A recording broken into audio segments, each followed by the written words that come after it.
Hello and welcome. I'm Anne Nwawado. Tonight, President Muhammadu Buhari orders troops to pursue and eliminate bandits wherever they are in the country as he returns to Abuja after a 7-day visit to his home state of Katsina.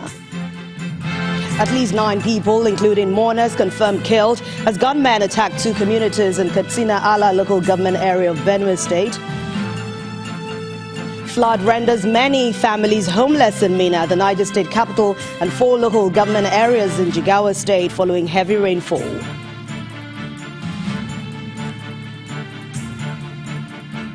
And Sudan's ruling military council and civilian opposition coalition put pen to paper on a historical power-sharing deal.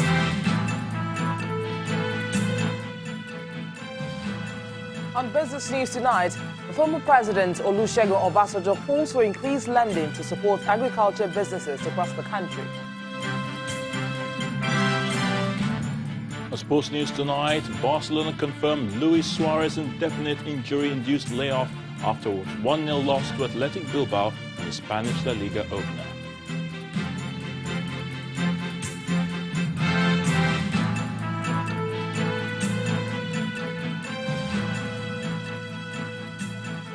Once again, welcome. Some words of encouragement from the president may actually go a long way at boosting the morale of officers and men of the Nigerian military in the theater of war. And that's exactly what President Muhammadu Buhari has done today with 15 officers and 160 soldiers of the 17th Army Brigade and Nigerian Air Force 213 Operation Base in Katsina State.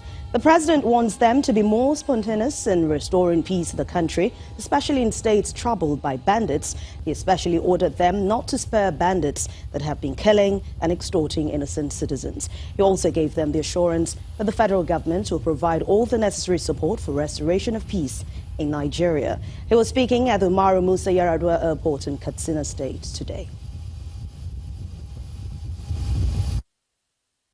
Our number one assignment, securing the country. As the Commander-in-Chief, I believe you are capable of doing it. I don't think we should spare the bandits. As soon as we identify them, we should eliminate them. They are a nuisance. And constitutionally, that is our job, the military and the other law enforcement agencies. They are to complement your intelligence and then pursue them wherever they are and eliminate them. Peace-loving Nigerians deserve a peaceful environment. We are lucky the rainy season is good. We are eventually achieving absolute food security. With that, we can save money to make sure we give you the right equipment so that when you are identified and given special tasks, you can deal with it with dispatch. I appreciate your efforts, but we can do much more. President of the Federal Republic of Nigeria, Muhammadu Buhari. Meanwhile, he's back in the nation's capital, Abuja, after spending 7 days in his hometown, Daura, in Katsina State, where he celebrated the Eid al-Kabir festivities. The president was received on arrival at the airport in Abuja by his Chief of Staff, Abba Kyari, and Inspector General of Police, Mohammed Adamu, among other government officials. He will begin preparations for the ministerial induction retreat, which is expected to start on Monday, August the 19th, while the ministers will be inducted on Wednesday, August the 21st. Now let's turn our attention to security matters. The police in Benue State have confirmed that at least 9 people, including mourners, were killed following communal clashes that broke out in 2 communities within Katsina Ala local government area in Benue State on Friday night. But eyewitnesses allege that at least 30 people may have been killed. The gunmen reportedly stormed the venue of the wake of Tor Bev Ikwe Amafu, a community leader in Tongov local government area in Katsina Ala, and opened fire on the guests. In a different attack on the Ekiolave Tiev community, another eyewitness said gunmen attacked a community opposite a girls' secondary school on a motorcycle, killing 8 persons in the process. The State Police Command says the attacks are unconnected with the Shitile-Ekiolave-Tiev communal clashes.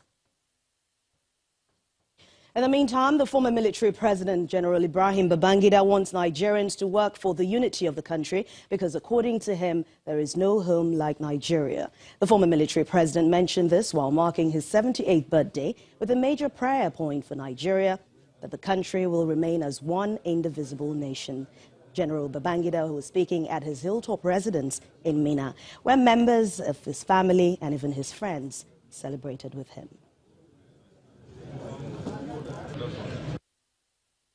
We don't have any other country except this country.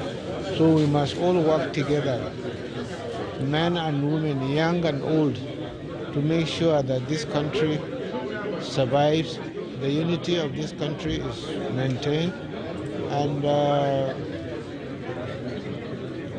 make sure we identify ourselves as Nigerians all the time. In Niger State, several houses in Minna, the state capital, have been washed away by flood following a heavy downpour that happened today. Although some of the residents claim that only 3 lives were lost, officials from the State Emergency Management Agency say an assessment of the situation is ongoing. At the moment, more than 100 persons are believed to have been displaced by the flood. This is Maipa area. The road linking the area with others have been cut off, and motorists and pedestrians are stranded. But that's not all the havoc the rain has caused.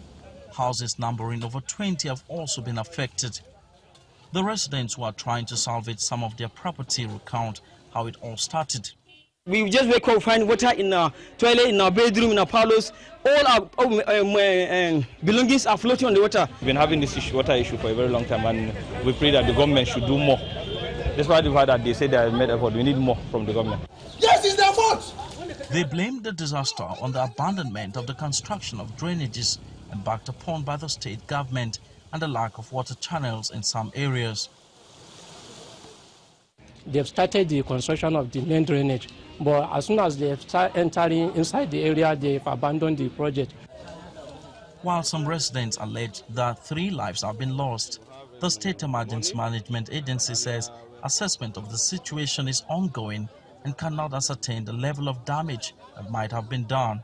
We have gone around, the assessment is still going on, and His Excellency, the Executive Governor of Niger State, have directed in SEMA to take a drastic assessment and see how possible government can intervene.